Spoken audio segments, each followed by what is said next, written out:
Welcome to బీజేటీవీ. ముందుగా headlines చూద్దాం.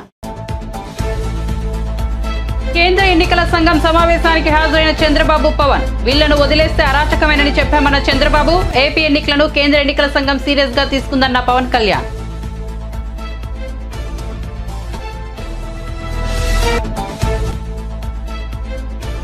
విజయవాడలో కేంద్ర ఎన్నికల సంఘం సమావేశం. వైసీపీ తరపున విజయసాయిరెడ్డి హాజరు. గుర్తింపు లేని జనసేన పార్టీకి ఎలా అనుమతినిచ్చారని కేంద్ర ఎన్నికల సంఘాన్ని అడిగామన్న విజయసాయిరెడ్డి.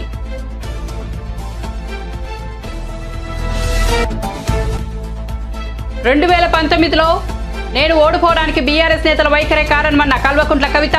కేసీఆర్ నిజామాబాద్ కు వచ్చినప్పుడు కార్యకర్తలను స్థానిక నేతలు కలవనీయలేదన్న కవిత. తాను పర్యటించినప్పుడు కూడా అదే పరిస్థితి నెలకొందని వ్యాఖ్య. ఫార్ములా ఈ రేస్ తో మనకు ఎలాంటి ప్రయోజనం లేదన్న మల్లు బట్టి విక్రమార్క.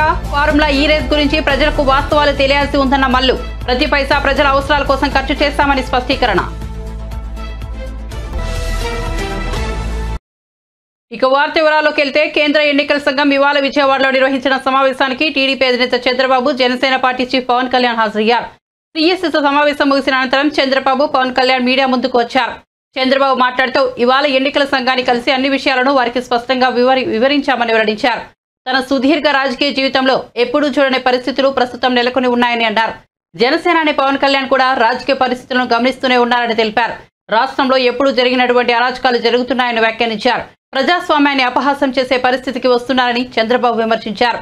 రాజకీయ పార్టీల నేతలు, కార్యకర్తలపై అక్రమంగా కేసులు పెడుతున్నారని, ఎక్కడా పని చేసుకోనివని పరిస్థితులు సృష్టిస్తున్నారని ఆరోపించారు. ఈరోజు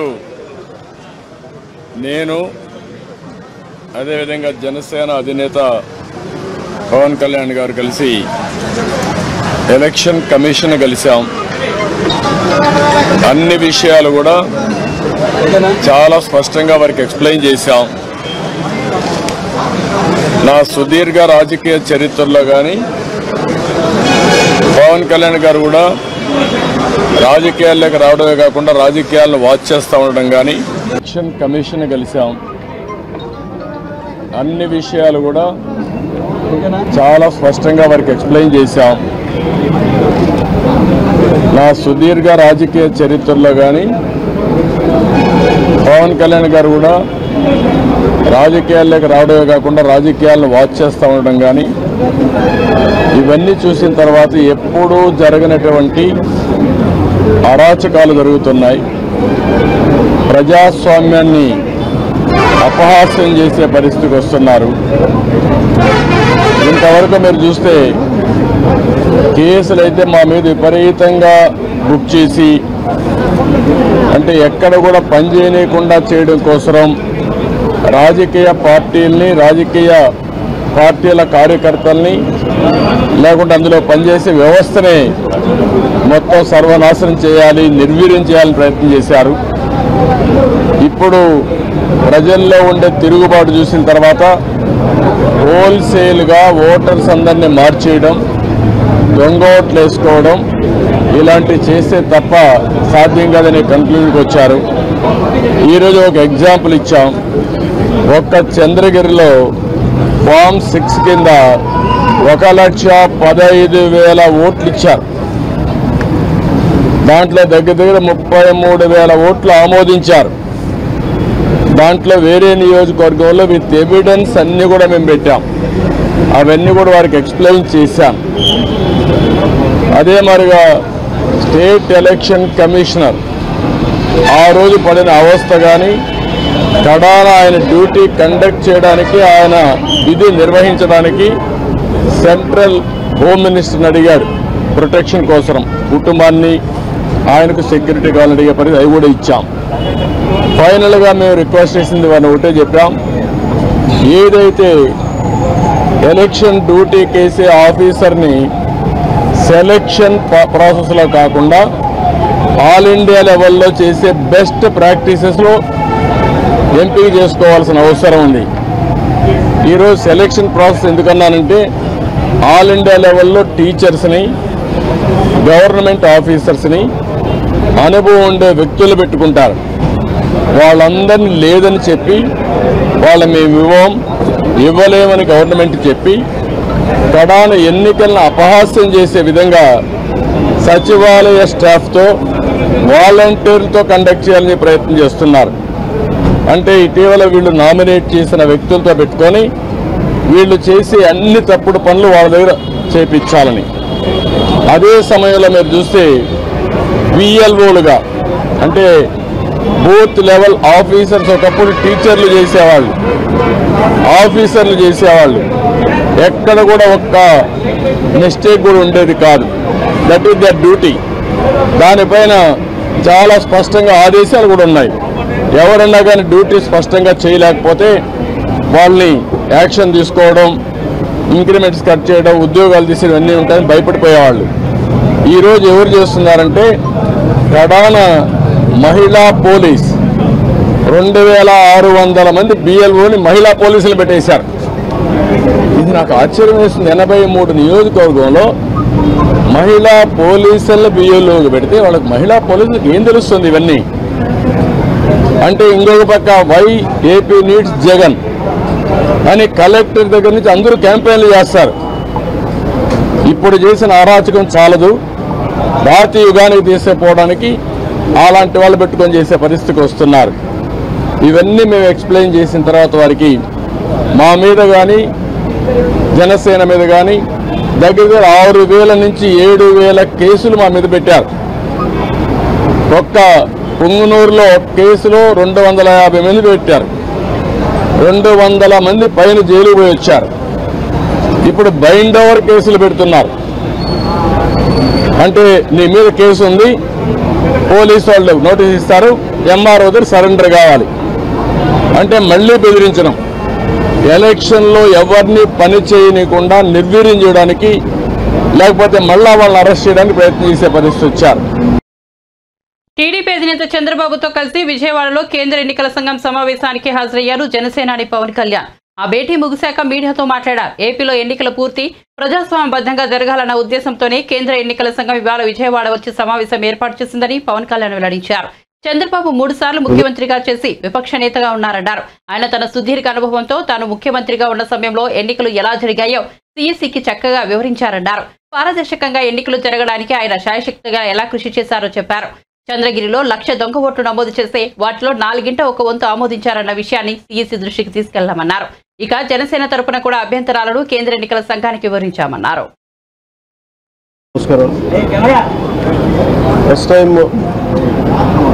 చాలా కాలం తర్వాత ఫుల్ ఎలక్షన్ కమిషన్ రావడం దాని తాలూకు సీరియస్నెస్ తెలియజేస్తూ ఉంది. ముఖ్యంగా ఆంధ్రప్రదేశ్ ఎన్నికలు చాలా ప్రజాస్వామ్యబద్ధంగా జరగాలి అని కేంద్రం ఎన్నికల సంఘం మన నిర్ణయం తీసుకున్నందువల్లే ఈ రోజున ఫుల్ ఎలక్షన్ కమిషన్ ఆంధ్రప్రదేశ్ విజయవాడలో రావడం జరిగింది. చంద్రబాబు గారు తెలుగుదేశం పార్టీ నుంచి 3 సార్లు ముఖ్యమంత్రిగా పనిచేశారు, ప్రతిపక్ష నాయకులుగా ఉన్నారు. ఆయన సుదీర్ఘమైన అనుభవంలో కూడా నేను ఎన్నిసార్లు ముఖ్యమంత్రిగా ఉన్నప్పుడు కూడా ఎలా జరిగింది అని చాలా బాగా వివరించారు. ఎంత ఫెయిర్ ఎలక్షన్ జరగడానికి ఆయన సాయశక్తులు ఎలా కృషి చేశారో చెప్పారు. జనసేన తరపు అలాగే వైసీపీ ఏమేం చేసింది ఇప్పుడు దాకా, దొంగ ఓట్లు ఎలా రిజిస్టర్ చేశారు. ఆ చంద్రగిరి ఇందాక మీరు చెప్పినట్టు చంద్రగిరిలో దాదాపు 1,00,000 పైచిలుకు ఓట్లు దొంగ ఓట్లు నమోదు చేస్తే దాదాపు దాంట్లో 1/4 ఆల్మోస్ట్ దాన్ని యాక్సెప్ట్ చేశారు. ఇలా ప్రతి చోట ప్రతి నియోజకవర్గంలో ప్రతి బూత్లో ఏ స్థాయిలో దొంగ ఓట్లు నమోదవుతున్నాయి, ఎలా తీసేయాలి, వీటి మీద చాలా స్పష్టంగా వివరించారు. జనసేన తరఫు నుంచి నేను ప్రత్యేకంగా వివరించింది ఎలక్షన్ కమిషన్కి, మా వైసీపీ ప్రభుత్వం వచ్చినప్పటి నుంచి లా అండ్ ఆర్డర్ కంప్లీట్గా దిగజారిపోయింది. ఎవరన్నా ప్రజాస్వామ్య హాని జరుగుతుంటే గొంతు పొలిటికల్ పార్టీస్ కానీ వ్యక్తులు కానీ ప్రైవేట్ వ్యక్తులు కానీ వాళ్ళందరి మీద కేసులు ఎలా పడుతున్నాయి, కేసులు ఎలా చేస్తున్నాయి, ముఖ్యంగా బైండ్ ఓవర్ కేసులు ప్రత్యేకించి పొలిటికల్ పార్టీ టీడీపీ వారి మీద కానీ జనసేన కార్యకర్తల మీద కానీ ఇవన్నీ చాలా క్లియర్గా తెలియజెప్పడం జరిగింది వారికి. అలాగే పోలీసు అధికారులను ఇప్పుడు సడన్గా మారుస్తూ ఉన్నారు. లాస్ట్ 2 నెలలుగా మార్చేస్తూ ఉన్నారు. మళ్ళీ ఎన్నికలు సంఘం వచ్చేటప్పటికి మళ్ళీ వాళ్ళకి కావాల్సిన అధికారులను తిరిగి అక్కడ వేయించుకునేలాగా తీసుకొచ్చిన ప్రణాళికలు చేస్తాం. అది కూడా బలంగా తెలియజేస్తాం. అలాగే మహిళా కానిస్టేబుల్స్ ప్రత్యేకించి సంబంధం లేని చోట్ల వాళ్ళు దాదాపు 87 నియోజకవర్గాల్లో వాళ్ళు పెట్టారు. అది వాళ్ళు దూరం చేయమని ప్రత్యేకంగా ఆయన వివరించారు. నేను ఇంకోటి ప్రత్యేకించి నేను చెప్పింది ఏంటంటే వాలంటీర్స్ అనేది విలేజ్ సచివాలయం అనేది ప్రత్యేకించి అది యాంటీ కాన్స్టిట్యూషనల్ బాడీ. వాళ్ళని దయచేసి ఎన్నికల సమయంలో వాళ్ళని ఉపయోగించొద్దని చెప్పి ప్రత్యేకించి విన్నవించాం. అలాగే మేము కోరుకుంది ఏంటంటే మీరు కనుక సంపూర్ణంగా దీని వైపు చూడకపోతే, దీని పారదర్శకత కన్నా దీని ఎలక్షన్ చేయకపోతే ఇక్కడ ప్రజాస్వామ్యం కూలి అయిపోద్ది, ఇక్కడ హింస ఎక్కువ అయిపోద్ది. అలాగే గత స్థానిక ఎన్నికల్లో కూడా ఏ స్థాయిలో కనీసం ఒక దళిత యువకుడు లాంటి ఒక కనీసం నామినేషన్ వేసే పరిస్థితుల్లో కూడా లేదు, అందరినీ చేశారని చెప్పి ప్రత్యేకించి అది వివరించాం. ఖచ్చితంగా వాళ్ళు ఒకటే ఎన్నికల ప్రధానాధికారి ఒకటే చెప్పారు ఆయన CEO, మేము చాలా కట్టుబడి ఉన్నాం, ఫ్రీ అండ్ ఫెయిర్ ఎలక్షన్ జరిగేలా కట్టుబడి ఉన్నామని చెప్పి అంత భరోసాగా ఇప్పుడు మాట్లాడటం ఖచ్చితంగా ఇది కేంద్రం చాలా సీరియస్గా తీసుకున్న ఆంధ్రప్రదేశ్ ఎలక్షన్స్లోనే తెలియజేస్తూ ఉంది. ఈసారి ఫ్రీ అండ్ ఫెయిర్ ఎలక్షన్స్ ఉంటాయి, ప్రభుత్వాలు మారుతాయి అనే నేను మనస్ఫూర్తిగా నమ్ముతున్నాను. అలాగే ఈ పరిస్థితుల్లో కేంద్ర ఎన్నికల సంఘం ప్రధానాధికారులందరికీ కూడా ప్రత్యేక ధన్యవాదాలు తెలియజేసుకుంటాను. భారతదేశంలో భూమిపై హక్కులు అనే విధానంపై క్లారిటీ కోసం గతంలో అనేక ప్రయత్నాలు జరిగాయని ఏపీ రెవెన్యూ శాఖ మంత్రి ధర్మాన ప్రసాదరావు అన్నారు. ఆయన మంగళవారం మీడియాతో మాట్లాడారు. 1989లో కేంద్ర ప్రభుత్వం ప్రొఫెసర్ DC వైద్య ద్వారా కమిషన్ నియమించి ఎలాంటి రికార్డుల వ్యవస్థ ఉండాలో నివేదిక కోరానని చెప్పారు. ఆ కమిషన్ మన దేశంలో టైటిల్ కి గ్యారంటీ ఉండే వ్యవస్థ తీసుకురావాలని సిఫారసు ఇచ్చిందని చెప్పారు. ఇప్పటికిప్పుడు రాష్ట్ర ప్రభుత్వం తానంతట తానుగా టైటిలింగ్ యాక్ట్ తీసుకురాలేదని చెప్పారు. దేశవ్యాప్తంగా టైటిలింగ్ యాక్ట్ తీసుకురావాలని ప్లానింగ్ కమిషన్ కేంద్ర ప్రభుత్వం 30 ఏళ్లుగా అధ్యయనం చేస్తోందని అన్నారు. శిస్తు వసూలు చేసుకోవడానికి 1B అడంగల్ మాత్రమే తెచ్చారని తెలిపారు. భూమిపై ఇన్వెస్ట్మెంట్ పెట్టి ప్రాజెక్టులు టేకప్ చేసేలోపే కొన్ని వివాదాలు తలెత్తుతున్నాయని చెప్పారు. అందుకే దేశవ్యాప్తంగా 2019లోనే టైటిల్ గ్యారంటీ చట్టాన్ని తీసుకురావాలని కేంద్ర ప్రభుత్వం ప్రయత్నించిందని గుర్తు చేశారు. ల్యాండ్ రికార్డ్స్ మోడరైజేషన్ ప్రోగ్రాంలో భాగంగా దేశవ్యాప్తంగా టైటిల్ గ్యారంటీ వ్యవస్థ తేవడంగా పనిచేయాలని గవర్నమెంట్ ఆఫ్ ఇండియా ఒక తీర్మానం చేసుకుంది. ఇది 2019 ముసాయిదా చట్టాన్ని కూడా వీళ్ళు తయారు చేశారు అక్కడే. దాని ప్రకారం నీతి ఆయోగ్ ఒక నివేదిక ఇచ్చింది. టైటిల్ గ్యారంటీ చట్టం ఎలాగ తీసుకురావాలో అని అన్ని రాష్ట్రాలకి ఒక మార్గదర్శకాలు లాంటిది ఇచ్చింది. నీతి ఆయోగ్ సూచించిన మేరకే ఆంధ్రప్రదేశ్లో తొలిసారిగా ల్యాండ్ టైటిలింగ్ యాక్ట్ తీసుకురావడం జరిగింది. ఈ ల్యాండ్ టైటిల్ యాక్ట్ తీసుకురావడానికి ముందు మన రాష్ట్రంలో 2019లోనే ఇది పెట్టి రాష్ట్రపతి ఆమోదానికి పంపించారు. మళ్ళీ కొన్ని కొరీస్తో వెనక్కి పడిచింది. వస్తే మళ్ళీ దాన్ని 2023లో పంపించి రాష్ట్రపతి గారు ఆమోదం తీసుకున్న తర్వాత చట్టంగా రూపొందింది. ఇక్కడ కొంతమంది రాష్ట్రంలో అభిప్రాయపడుతున్నట్టుగా ఇది ఆదరబాదరగా చేసింది కాదు. దేశవ్యాప్తంగా జరిగినటువంటి ఒక 30 సంవత్సరాల అధ్యయనమో ఒత్తిడో ఉన్నటువంటి సందర్భంలో వచ్చినటువంటి చట్టం, నీతి ఆయోగ్ పర్యవేక్షణలో ముసాయిదా చట్టం ద్వారా వచ్చినటువంటి చట్టం, మన దేశంలో కూడా మన రాష్ట్రంలో కూడా ఈ చట్టాన్ని శాసనసభలో గడిచిన 4 సంవత్సరాలుగా రాష్ట్రపతి గారికి 2 సార్లు వెళ్లి వెనక్కి వచ్చి ఆమోదం 2023లో పొందినటువంటి చట్టం. అందుచేత ఎవరైనా తప్పనిసరిగా పౌరులు, స్టేక్ హోల్డర్స్ వారి అభిప్రాయాలని వ్యక్తం చేయడంలో తప్పులేదు. కానీ ప్రభుత్వం ఇచ్చిన వివరణ ఏంటంటే ఆదరబాదరగా చేసింది కాదు, తానంతలు తానుగా రాష్ట్ర ప్రభుత్వం చేసింది కాదు, చాలా అధ్యయనం చేసినటువంటి చట్టం. కేంద్ర ఎన్నికల సంఘం విజయవాడలో నిర్వహించిన సమావేశానికి వైసీపీ తరఫున ఆ పార్టీ రాజ్యసభ సభ్యుడు విజయసాయిరెడ్డి హాజరయ్యారు. సిఎస్సితో సమావేశం అనంతరం ఆయన మీడియాతో మాట్లాడారు. గుర్తింపు లేని జనసేన పార్టీకి ఎలా అనుమతి ఇచ్చారన్న విషయాన్ని సిఎస్సి దృష్టికి తీసుకెళ్లామని విజయసాయిరెడ్డి తెలిపారు. జనసేనను ఇప్పటి వరకు బీజేపీ భాగస్వామ్య పార్టీగా పరిగణిస్తూ వచ్చారు. ఎన్నికల సంఘానికి ఇచ్చిన అభ్యర్థనలలో జనసేన పార్టీని టీడీపీ భాగస్వామ్య పార్టీ అని పేర్కొన్నారు. నిజంగా ఆలోచిస్తే జనసేన పార్టీ ఇవాళ బీజేపీ భాగస్వామ్య పక్షమా, టీడీపీ భాగస్వామ్య పక్షమా, ఆ పార్టీకి ఎలా అనుమతి ఇచ్చారన్న అంశాన్ని సిఎస్సికి నివేదించామన్నారు. ఇలా అనుమతించడం సమంజసమేనా అనే విషయాన్ని సిఎస్సి ఎదుట ప్రస్తావించామన్నారు. జనసేన అనేది ఒక గుర్తింపు లేని రాజకీయ పార్టీ. గ్లాసు గుర్తు అనేది జనరల్ సింబల్. 175 స్థానాల్లో కేవలం కొన్ని స్థానాల్లోనే పోటీ చేసే ఒక పార్టీకి సాధారణ గుర్తుల్లో నుంచి ఒక సింబల్ కేటాయించడం చట్ట విరుద్ధమని కూడా మేము వివరించామని విజయసాయిరెడ్డి తెలిపారు. వైఎస్ఆర్ కాంగ్రెస్ పార్టీ నుంచి నేను, మా యొక్క పార్లమెంటు సభ్యులు భరత్ ఈరోజు election commission, chief election commissioner గారిని, అదర్ ఎలక్షన్ కమిషనర్స్ని, మిగతా అఫీషియల్స్ని కలిసి మొత్తం 6 అంశాలపైన ఎలక్షన్ కమిషన్కి నివేదించడం జరిగింది. మొట్టమొదటిగా ఈరోజు మాకున్నటువంటి సమాచారం ప్రకారం తెలుగుదేశం పార్టీతో పాటు జనసేన పార్టీ కూడా అన్రికగ్నైజ్డ్ పార్టీ. ఈ యొక్క అవకాశం రికగ్నైజ్డ్ పార్టీస్కి మాత్రమే ఉంటుంది. అన్రికగ్నైజ్డ్ పార్టీ అయినటువంటి జనసేనను ఎలా అనుమతించారు అన్నటువంటి విషయాన్ని ఎలక్షన్ కమిషన్ దృష్టికి తీసుకురావడం జరిగింది. జనసేన అన్నటువంటి పార్టీ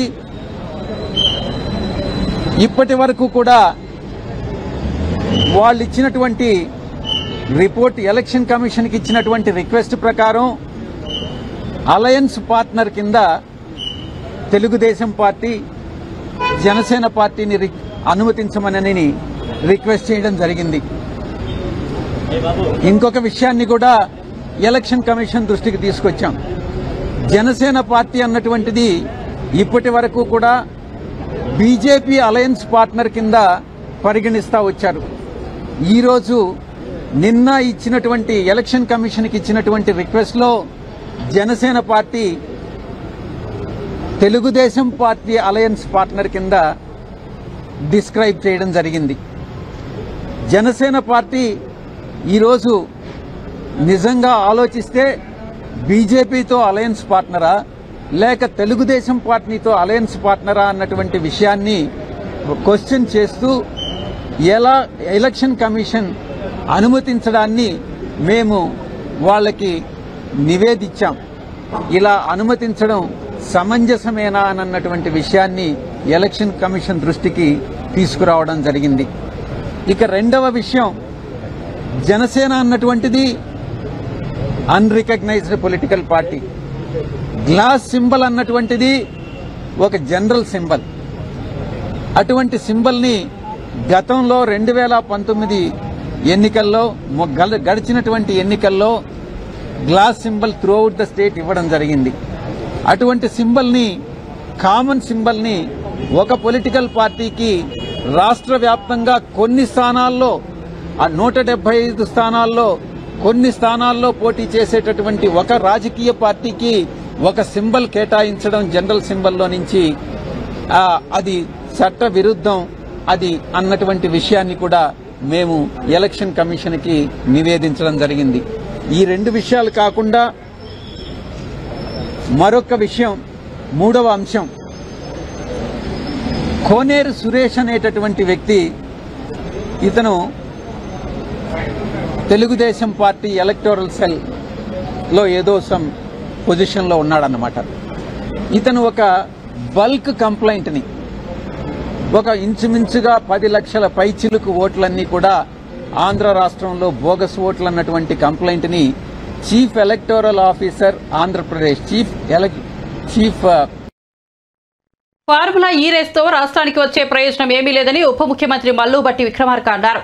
మంగళవారం ఆయన మీడియాతో మాట్లాడుతూ ఫార్ములా ఈ రేస్ పై మాజీ మంత్రులు బీఆర్ఎస్ నేతలు చేసిన ఆరోపణలను తిప్పికొట్టారు. ఫార్ములా ఈ రేస్ గురించి ప్రజలకు వాస్తవాలు తెలియాల్సి ఉందన్నారు. సెక్రటేరియట్ బిజినెస్ రూల్స్ ప్రకారం ఫార్ములా ఈ రేస్ కు అనుమతి లేదన్నారు. వాళ్ళెవరో హైదరాబాద్ కు వచ్చి వెళ్లడానికి 100 కోట్లు కట్టాలా అని ప్రశ్నించారు. ఇది బిజినెస్ రూల్స్ కు భిన్నమైనదన్నారు. ప్రతి పైసా రాష్ట్ర ప్రజల అవసరాల కోసం ఖర్చు చేస్తామని స్పష్టం చేశారు. గత ప్రభుత్వం రాష్ట్ర ప్రయోజనాలను తాకట్టు పెట్టిందని ఆరోపించారు. ఫార్ములా ఈ రేస్ పై మాజీ మంత్రులు అనవసరమైన ఆరోపణలు చేస్తున్నారన్నారు. ఈ రేస్ విషయంలో తమ ప్రభుత్వం సరైన చర్యలు తీసుకోలేదని, ఈ రేస్ వెనక్కి వెళ్లడంతో నష్టమని విమర్శలు చేస్తున్నారని, కానీ అది వెనక్కి వెళ్లడంలో మనకు వచ్చిన నష్టమేమీ లేదన్నారు. ఓ కంపెనీ టికెట్లు అమ్ముకొని లబ్ధి పొందిందని, ఇందులో 3 వాటాదారులు ఉన్నారన్నారు.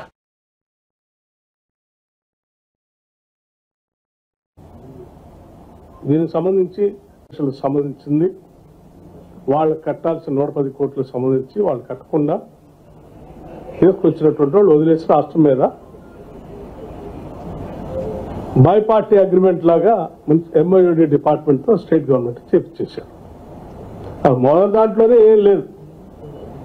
ఈ రెండో అగ్రిమెంట్కి వచ్చేవారికి డబ్బులు కట్టాలట, పర్మిషన్ కూడా అన్ని ఇలా తెచ్చుకోవాలి, స్టేట్ గవర్నమెంట్ తెచ్చేయాలంట. మరి స్టేట్ గవర్నమెంట్కి ఏంటి దీంట్లో వచ్చే ఆదాయం? పోనీ ఇది ఏమన్నా సెక్రటేరియట్ బిజినెస్ రూల్స్ ప్రకారం ఏమైనా చేశారా? మంత్రి గారు ఏమైనా సంతకం పెట్టి చేయించారంటే వారి సంతకం కూడా పెట్టలేదని సమాచారం తెలుస్తా ఉంది. క్యాబినెట్ అప్రూవల్ ఏమైనా పెట్టి చేయించారంటే అది లేదు. ఓవరాల్ ఇన్స్ట్రక్షన్స్ ఇచ్చి అధికారితో చెప్పారంటే అధికారులు ఎంఏయుడి స్పెషల్ సెక్రటరీ గారు స్పెషల్ చీఫ్ సెక్రటరీ గారు అగ్రిమెంట్ చేసేసి సంతకాలు పెట్టేసి ఈ 110 కోట్లు కట్టాల్సిన దాంట్లో 55 కోట్లు ఆల్రెడీ కట్టేసి మిగతా ఇన్స్టాల్మెంట్స్ కోసం 2 ఇన్స్టాల్మెంట్స్ అట్లా పెట్టేసి అంటే ఇది ఇప్పుడు ఆ 2 ఇన్స్టాల్మెంట్స్ కోసం 3rd ఇన్స్టాల్మెంట్ కోసం ఆ 55 కోట్ల కోసం ఫార్ములా అయ్యేవాళ్ళు స్టేట్ గవర్నమెంట్కి నోటీస్ ఇచ్చారు, మీరు అవి డబ్బులు కట్టాలి. గవర్నమెంట్ డిసెంబర్ 7వ తారీఖు నాడు ప్రమాణ స్వీకారం చేసింది. వీళ్ళ సంగతి ఏందో తెలుసుకుందాం. ఇదేంది వారు మంత్రి గారు మాజీ మంత్రి గారు ఎక్స్లో ట్విట్టర్లోను నగర ఇది రాష్ట్ర బ్రాండ్ ఇమేజ్ అంతా పోతా ఉంది, తెచ్చినవన్నీ పోగొట్టేస్తాం. అరే పచ్చిగా రాష్ట్రాన్ని అమ్మకానికి పెట్టి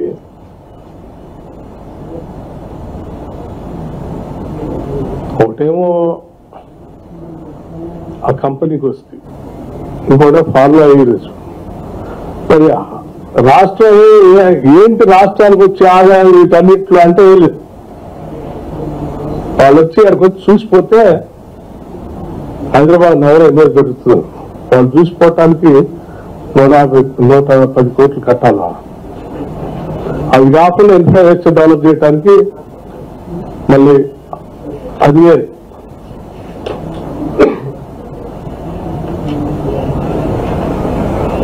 ఇన్ని డబ్బులు కట్టి రాష్ట్రం సాధించింది ఏంటి అంటే ఏమి లేదు. సో మీరు చేసిన తప్పిదాన్ని బిజినెస్ రూల్స్ కి పూర్తిగా భిన్నంగా మీరు చేసినటువంటి తప్పిదాన్ని మీకున్నటువంటి ఒక రకమైనటువంటి కోరికలను తీర్చుకోవటం కోసం రాష్ట్ర ప్రయోజనాలని, రాష్ట్ర ఆస్తుల్ని, రాష్ట్ర వనరుల్ని వాళ్ళ తాకట్టు పెట్టేసి అప్పనంగా ఇచ్చేసి జరిగే నష్టాన్ని కాపాడిన రాష్ట్ర ప్రజల కోసం ఇప్పుడు వచ్చిన ప్రభుత్వం ప్రయత్నం చేస్తుంటే రాష్ట్రానికి నష్టం చేస్తాం. ఏపీలో అంగన్వాడీ వర్కర్స్ హెల్పర్లు సమ్మెలోకి దిగారని, వారు తెగేదాకా లాగొద్దు, తర్వాత తీవ్ర చర్యలుంటాయని ప్రభుత్వ సలహాదారు సజ్జల రామకృష్ణారెడ్డి హెచ్చరించారు. తాడేపల్లి క్యాంపు కార్యాలయంలో ఆయన మీడియాతో మాట్లాడుతూ అంగన్వాడీ కార్మికులతో మొదట్లో అధికారులు, తర్వాత మంత్రుల బృందం చర్చలు జరిపారని చెప్పారు. మొన్న వీరిపై ఎస్మా ప్రయోగిస్తూ జీవో తెచ్చామని వార్నింగ్ ఇచ్చారు. కొన్ని ఆడియో మెసేజ్లు వారి గ్రూపుల్లో పోస్టు చేశారని, వారి మాటల్లో రాజకీయపరమైన అజెండా ఉందని తెలిసిందని చెప్పారు. అంగన్వాడీ కార్మికులం 1,00,000 మంది ఉన్నామని, తాము అనుకున్నది జరగకపోతే ప్రభుత్వాన్ని దించేస్తామనేలా వీడియోలో వారి మాటల్లో వ్యక్తమవుతోందన్నారు. ప్రభుత్వం పరిష్కరించాల్సిన సమస్యలను పరిష్కరిస్తుందని చెప్పాయని, కానిది వచ్చే గవర్నమెంట్లో ఆలోచిస్తామని చెప్పామని తెలిపారు. తాము ఎప్పుడు ఒకే మాట మీద ఉన్నామన్నారు. ఈ అంగన్వాడీల కింద లక్షలాది మంది మహిళలు, పిల్లలు, గర్భిణీలు ఉన్నారన్నారు. ఎక్కడో ఒక పాయింట్ వద్ద ప్రభుత్వం ప్రత్యామ్నాయం చేయాల్సి ఉందని సజ్జల రామకృష్ణారెడ్డి తెలిపారు. మెసేజ్లు కూడా వాళ్ళ గ్రూప్స్లో సర్క్యులేట్ అవుతున్నట్టు చూసాం. ఎవరైతే చర్చలకు ఆ రోజు వచ్చారో నాయకులు, అంగన్వాడీ వర్కర్స్ నాయకులు మాతో చర్చలు జరిపారు. వాళ్ళు ఆడియో మెసేజెస్ ఉంటే విన్నాం. అందులో ప్రధానంగా నాకు కనిపించింది రాజకీయ కోణం ఎక్కువ కనిపించింది. ఈ నాయకులు, అంగన్వాడీ వర్కర్స్ నాయకులు వాళ్ళు రాజకీయం చేస్తున్నారని అనట్లేదు, కానీ వెనక ఉండి నడుపుతున్న వారు కానీ, ఏ యూనియన్లు అయితే ఏ పార్టీలకైతే అనుబంధం ఉన్నాయో ఆ పార్టీలు కానీ అవైతే రాజకీయపరమైన అజెండాతోనే చేస్తున్నాయనేది ముందు నుంచి తెలిసినప్పటికీ ఈరోజు వీళ్ళ మెసేజ్లో అది బహిర్గతమైంది.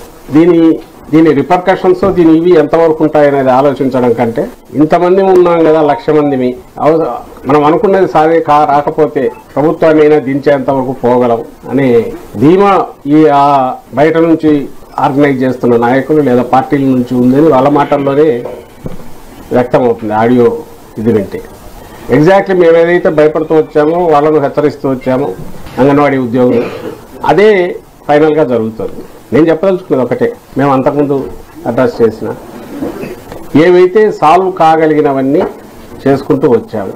ఏదైతే ఇమ్మీడియట్ ఈ టర్మ్లోనే ఇప్పుడు చేయడం కుదరదు కాబట్టి తర్వాత భవిష్యత్తులో దాని గురించి ఇది ఎన్నికల సమయం, ఎన్నికలు వస్తున్నాయి, అయిపోయాక తర్వాత మాట్లాడదాం, దాని గురించి ఏదైనా సానుకూలంగా చేయడానికి ప్రశ్న యాదాపనం అయితే చేయలేమని చెప్పారు.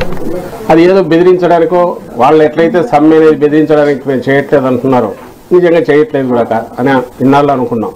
కానీ ఇప్పుడు చూస్తే అది కనిపిస్తుంది. అలాగే ఇటు ప్రభుత్వం వైపు నుంచి కూడా ఉన్న పరిస్థితిలో ఇంతకంటే ఇప్పుడు పెంచడం కుదరదు, నెక్స్ట్ ఖచ్చితంగా వచ్చే సంవత్సరం దాన్ని తప్పకుండా ఆలోచిస్తాం. ఉన్నప్పుడు అందులో కూడా అంత నిజాయితీ ఉంది. వాళ్ళ డిమాండ్లో ఎట్లయితే నిజాయితీ ఉందో, లేదా వాళ్ళు రాజకీయాలకు అతీతంగా తమ సమస్యను ప్రభుత్వానికి విన్నవించుకున్నారో ఇటు ప్రభుత్వం వైపు నుంచి కూడా అదే నిజాయితీతో చెప్పారు. పేదరికాన్ని రూపుమాపి అభివృద్ధి చెందిన దేశంగా తీర్చిదిద్దుతున్న ప్రధాని నరేంద్ర మోదీ సంకల్పాన్ని నెరవేర్చేందుకు భారతీయులందరూ వికసిత్ భారత్ కార్యక్రమంలో అంబాసిడర్లుగా రాణించాలని కేంద్ర మంత్రి బీజేపీ తెలంగాణ రాష్ట్ర అధ్యక్షుడు కిషన్ రెడ్డి పిలుపునిచ్చారు. స్వాతంత్రం వచ్చిన తర్వాత మన దేశానికి అధినేతలుగా ఉన్నటువంటి అనేక మంది, కొద్ది మంది తప్ప అనేక మంది కూడా దేశాన్ని ఏ రకంగా ముందుకు తీసుకెళ్లాలో మరి ఆ దిశలో ప్రయాణం చేయలేదు. కాబట్టి ఈ రోజు వరకు కూడా 75 సంవత్సరాల తర్వాత కూడా మన దేశంలో పేదరికము, బీదరికము, నిరుద్యోగము, మౌలిక వసతుల లేమి అన్ని రకాలుగా మనకు కనిపిస్తుంది. గ్రామీణ ప్రాంతాలలో విద్య, వైద్య సౌకర్యాలు అందుబాటులో లేనటువంటి పరిస్థితి, రోడ్లు లేనటువంటి పరిస్థితి, అనేక రకాల సహజంగా ఉన్నటువంటి వృత్తులు కోల్పోతున్నటువంటి పరిస్థితి, గ్రామాల నుంచి ప్రజలందరూ కూడా పట్టణ ప్రాంతాలకు వలస వెళ్తున్నటువంటి పరిస్థితి. దానికే ఈ రోజు నరేంద్ర మోడీ గారి ప్రభుత్వము ఒక అంకిత భావంతో ఈ రోజు దేశాన్ని ఒక అభివృద్ధి చెందిన దేశంగా తీసుకురావాలి. దానికి ఒక ప్రధానమంత్రి గారు ఒక భారతీయ జనతా పార్టీ కాదు, ఒక కేంద్ర ప్రభుత్వమో కాదు, ఈ దేశంలో ఉన్నటువంటి ప్రతి యువత ఈ యొక్క వికసిత్ భారత్ అంబాసిడర్ గా మారి దేశ అభివృద్ధిని ముందుకు తీసుకెళ్లాలి. దానికోసం ప్రతి ఒక్కరు కూడా మరి నేను సైతం అనే విధంగా ఈ దేశ అభివృద్ధిలో భాగస్వాములు కావాలనేదే ఈ రోజు ప్రధానమంత్రి గారు ఆకాంక్ష. మనం చూస్తా ఉన్నాం, ప్రపంచమంతా గడగడలాడించి ప్రపంచంలో ఉన్నటువంటి 100 కోట్ల ప్రజలను వణికించినటువంటి కరోనాను ఏ రకంగా మన దేశంలో ఎదుర్కొన్నామో మాకు తెలుసు. ఆ రోజు ఢిల్లీలో కేంద్ర ప్రభుత్వానికి సంబంధించినటువంటి కరోనా కంట్రోల్ రూమ్ ఇన్ఛార్జ్ గా నేనున్నాను, హోమ్ మినిస్టర్ గా MOS ఉన్నప్పుడు. ఆ రోజు చాలా మంది ఇతర దేశాలకు సంబంధించినటువంటి మేధావులు అనేవాళ్ళు భారత పార్లమెంట్ ఎన్నికలకు సమయం దగ్గర పడుతున్న తరుణంలో అన్ని ప్రధాన పార్టీలు ఎన్నికలపై పూర్తి స్థాయిలో దృష్టి సారించాయి. సమీక్షలను నిర్వహిస్తూ గత పొరపాట్లను సరిదిద్దుకునే ప్రయత్నం చేస్తున్నాయి. తాజాగా బీఆర్ఎస్ ఎమ్మెల్సీ కల్వకుంట్ల కవిత చేసిన వ్యాఖ్యలు చర్చనీయాంశంగా మారాయి. 2014 పార్లమెంట్ ఎన్నికల్లో నిజామాబాద్ నియోజకవర్గం నుంచి కవిత గెలుపొందారు. అయితే 2019 ఎన్నికల్లో బీజేపీ అభ్యర్థి ధర్మపురి అరవింద్ చేతిలో ఓటమి పాలయ్యారు. మరోవైపు ఆ ఎన్నికల్లో బీజేపీకి కాంగ్రెస్ పార్టీ పరోక్షంగా సహకరించిందంటూ బీఆర్ఎస్ నేతలు అప్పట్లో విమర్శించారు. తాజాగా నిజామాబాద్ బీఆర్ఎస్ నేతలతో నిర్వహించిన సమావేశంలో కవిత మాట్లాడుతూ 2019లో తాను ఓటంబాలు కావడానికి సొంత పార్టీకి చెందిన ప్రజాప్రతినిధుల వైఖరి కారణమని ఆమె అన్నారు. ఆ సమయంలో నిజామాబాద్ జిల్లాలో కేసీఆర్ పర్యటించిన సమయంలో ఆయనను కార్యకర్తలు కలవకుండా స్థానిక ప్రజాప్రతినిధులు అడ్డంకులు సృష్టించారని చెప్పారు. తాను జిల్లాలో పర్యటించినప్పుడు కూడా ఇదే పరిస్థితి నెలకొందని అన్నారు. ఈ విషయమే తనకు ఫిర్యాదులు కూడా అందాయని చెప్పారు. తాను నిజామాబాద్ లోనే ఉంటానని, ఎవరైనా తనను కలవచ్చని అన్నారు. అందరూ కూడా పార్లమెంట్ ఎన్నికలపై ఫోకస్ పెట్టాలని సూచించారు. పనులను మీరు రద్దు చేసే మాట నిజమే అయితే రైతులకు నష్టం జరుగుతుంది. మరి మీరు సత్సంబంధాలు పెట్టుకుంటూ ఇవాళ మొత్తంగా అన్ని మీ సేవా సెంటర్లలో కూడా ఇస్తాం. కానీ మేము కోరేది ఒకటే, ఆల్రెడీ 44 లక్షల జిల్లా 200 యూనిట్లు వాళ్ళు చెప్పినవి కొన్ని చేసే ప్రయత్నం చేస్తున్నారు. అందులో ప్రజలకు హక్కులు సాధించి పెట్టడానికి వారి పక్షాన ప్రజలు ఆలోచించి బీఆర్ఎస్ పార్టీని పెద్ద మెజార్టీతో డిమాండ్ చేస్తూ ఉన్నాం. ధన్యవాదాలు. ఎప్పుడు మహబూబ్ నగర్ వచ్చినా మంచిగా పాత బీఆర్ఎస్ కూడా నిజంగా ఎక్స్ప్లెయిన్ చేయాల్సినటువంటి సందర్భం. ఎందుకోసం అడుగుతా ఉన్నామంటే గౌరవ కేసీఆర్ గారు ప్రాణహిత చేవెళ్ల ప్రాజెక్ట్. బులెటిన్ ముగించే ముందు హెడ్లైన్స్ మరోసారి చూద్దాం. కేంద్ర ఎన్నికల సంఘం సమావేశానికి హాజరైన చంద్రబాబు, పవన్ వీళ్లను వదిలేస్తే అరాచకమేనని చెప్పామన్న చంద్రబాబు. ఏపీ ఎన్నికలను కేంద్ర ఎన్నికల సంఘం సీరియస్ గా తీసుకుందన్న పవన్ కళ్యాణ్.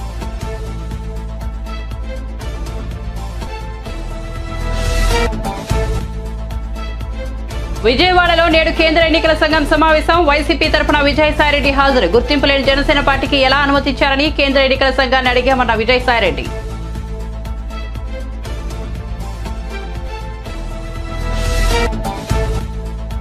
రెండు 2019లో నేను ఓడిపోవడానికి బీఆర్ఎస్ నేతల వైఖరే కారణమన్న కల్వకుంట్ల కవిత. కేసీఆర్ నిజామాబాద్ కు వచ్చినప్పుడు కార్యకర్తలను స్థానిక నేతలు కలవనీయలేదన్న కవిత. తాను పర్యటించినప్పుడు కూడా అదే పరిస్థితి నెలకొందని వ్యాఖ్య.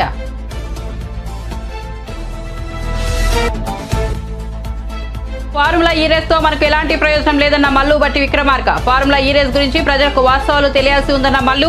ప్రతి పైసా ప్రజల అవసరాల కోసం ఖర్చు చేస్తామని స్పష్టీకరణ. మరిన్ని అప్డేట్స్ కోసం చూస్తూనే ఉండండి BJTV.